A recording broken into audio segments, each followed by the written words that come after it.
Okay, next up we have Jerry Shirar, N9XR, is going to talk to us about clocking the data. Welcome to those visiting Chicago. It's been a nice place for me to live for the past 9 years and been having a good time here. My talk isn't as nearly exciting as all these others. It's just I've been hearing people talking about trying to get the frequencies close to being where they should be, and so anyway, that's where I'm trying to come in and make a difference. I'm talking about clocking the data with designing the different possibilities for the microprocessor and communication style oscillator, Pierce style oscillator.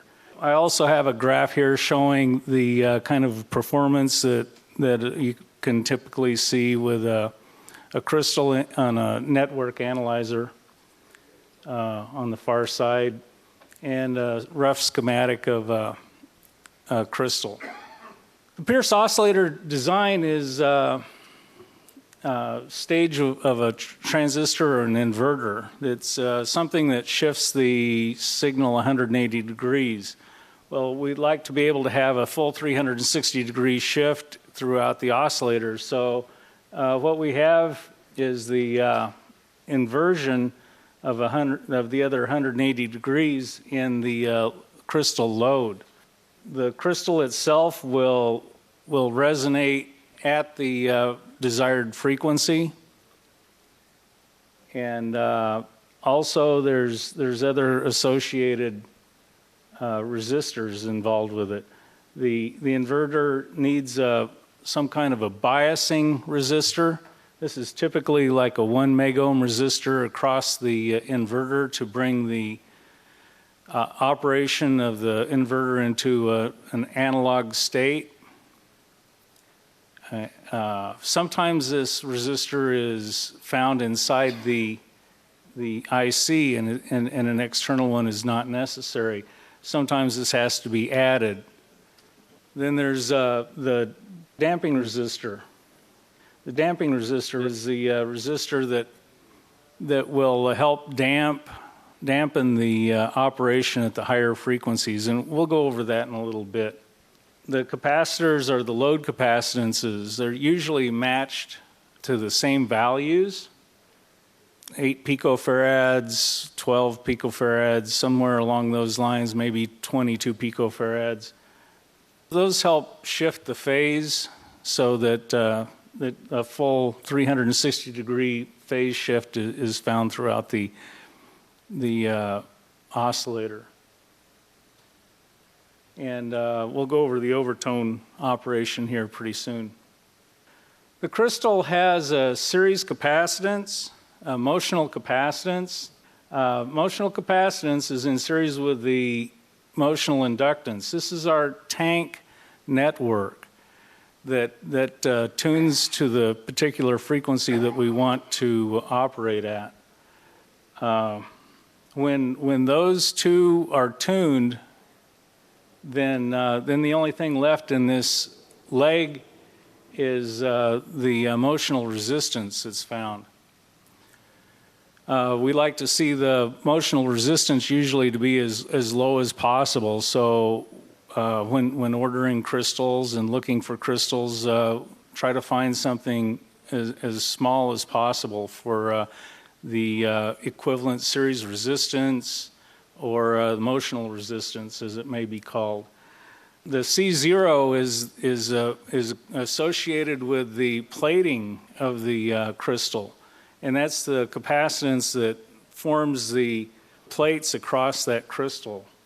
What makes the crystal so special, and not to go use a regular off-the-shelf capacitor and inductor, is that the value of the capacitor here is usually in the neighborhood of 1 to 10 femtofarads, and so it's hard to find values of that small value.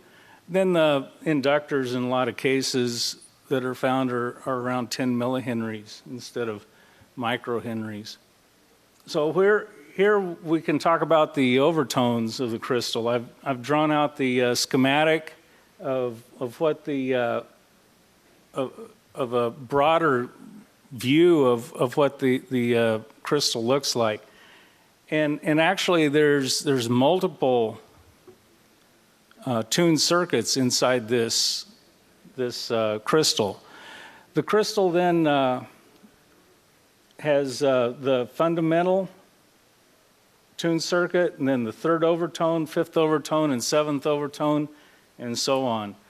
And in each case, the resistance of the motional resistance of each one of these tuned circuits gets higher and higher, so they're harder to operate. Also, the Q of the higher overtones is much higher than the lower overtones or the fundamental.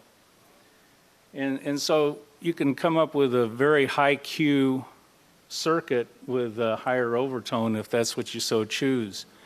If you're looking specifically for a particular frequency, though, you have to order ask for a third overtone rather than finding a frequency that's exactly 1/3 the fundamental, because there's like a 10% or 5% change in values between the tuned frequency of the fundamental and the 3 times the tuned frequency of the fundamental as compared to the third overtone. They're not equal.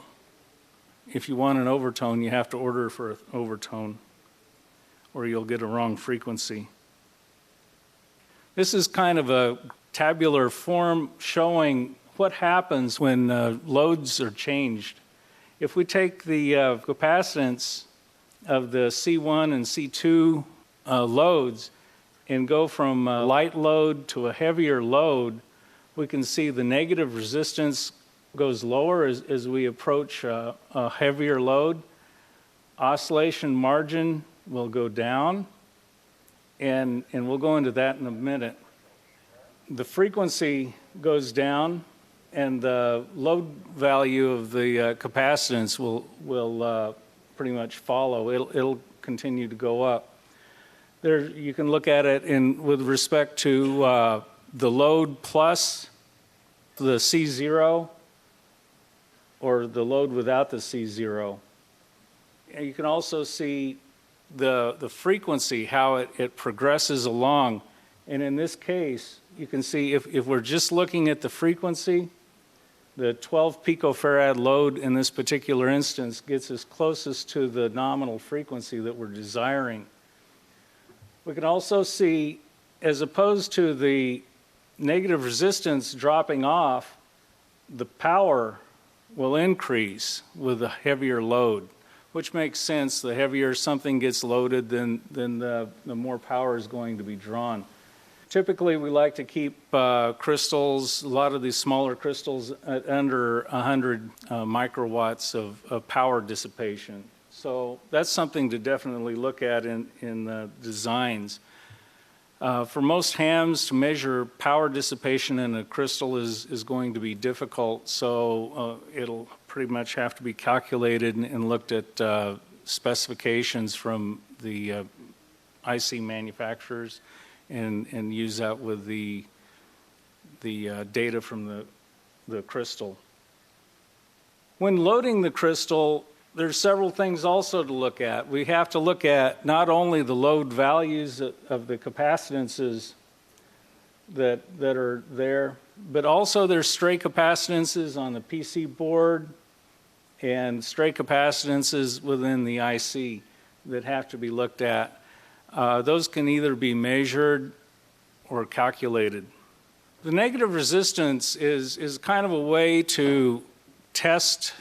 It's a measurement of the oscillator to find out how reliable it's going to be to get started. In order to test the oscillator, we usually put a resistor in series with the crystal. And when we do that, we can put a socket and then find different resistors and put in there. And then the highest value of resistance that we can get where we still have an oscillation, will give us a good idea of what our negative resistance is going to be. Then if you take the resistance, that resistance divided by the resistance of the crystal, then what we have then is the gain margin. And the higher the gain margin, typically, if we have something better than 10 or 20, something like that, then we have something that we know is going to be reliable. We have people that want to put things up on buildings and want to leave it for 3 or 4 years. We want to be able to make sure that something is going to be reliable. So this is definitely one of the critical areas in oscillator design to make sure that we do have something that is reliable. Besides negative resistance for design considerations, we also have load capacitance and drive level. Drive level is important to make sure that we don't have too much power dissipated. If you have too much power dissipated in the crystal, then the crystal element will heat up and the frequency will drift. If we don't have the right load capacitance, then the frequency won't be correct. Here's some graphs that show how the operation will change over load with negative resistance.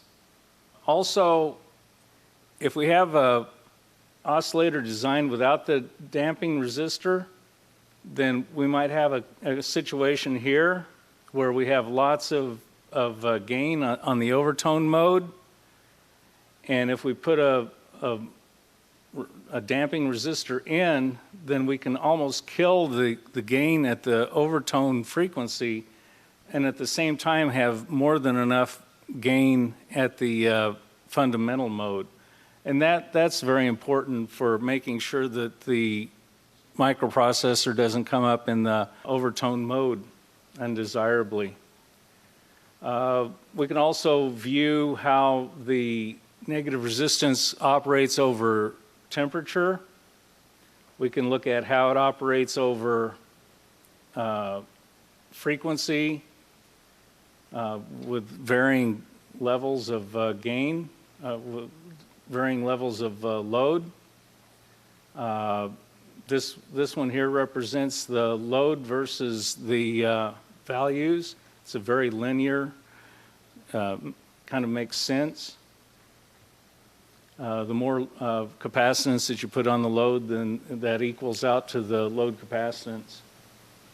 In order to make measurements on these oscillators without probing into the oscillator, because a lot of the nodes in the oscillator are very high impedance, I usually like to use a high impedance probe to go to either a digital oscilloscope or to a spectrum analyzer to make measurements.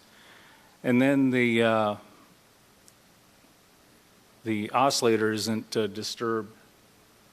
I hope that gives some ideas for using oscillators in crystals. Is there any questions? Would you comment on tuning the oscillator for optimal phase noise? There's several sources of phase noise for an oscillator. One of them's due to the lower Q of a crystal. So in order to counter that, then you would want to go and find a higher Q crystal. And then a lot of there's shot noise and noises associated with junctions that are inherent with the IC itself.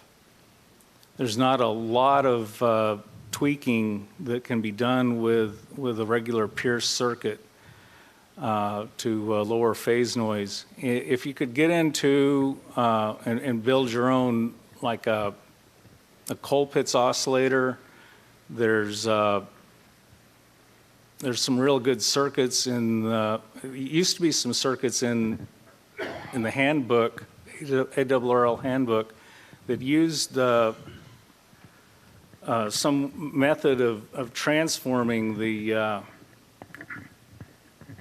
crystal current in the circuit out to the output, rather than adding all of the noise from the base emitter junction of the transistor and amplifying that. But there's not a lot you can do with a Pierce circuit in a lot of these designs, so you'll pretty much have to come up with a Colpitts style to work with. I've got some schematics that I could send to you if you'd like. I've got a fairly basic question, actually. I'm wondering, what is it about a crystal motion that essentially only gives you odd harmonics? Is it because the crystal itself is oscillating in a mechanically in a free mode, so that you have to have essentially symmetrical mechanical modes, or what causes that? I'm not really good on that, but I'm assuming it's really similar to like the dipoles, dipole antenna.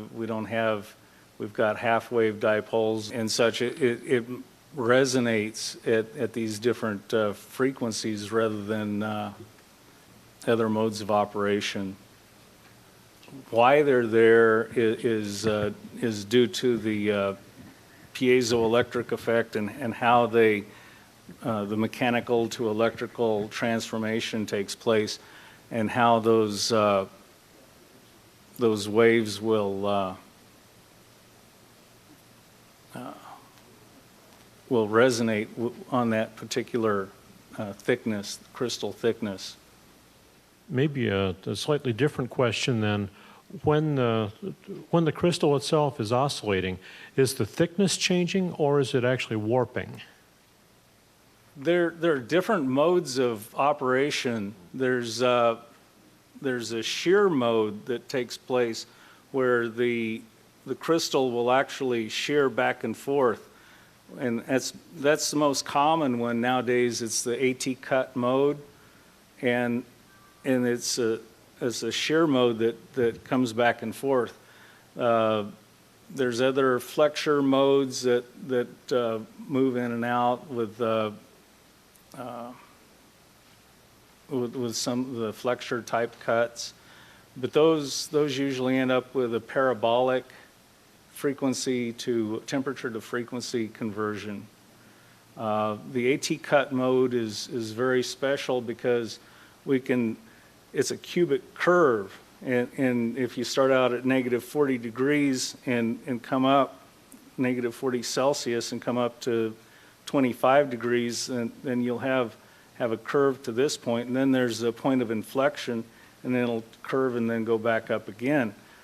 So you're able to maintain a very close range of frequencies over a wide range of temperatures with an AT cut in this flexure mode and the shear mode.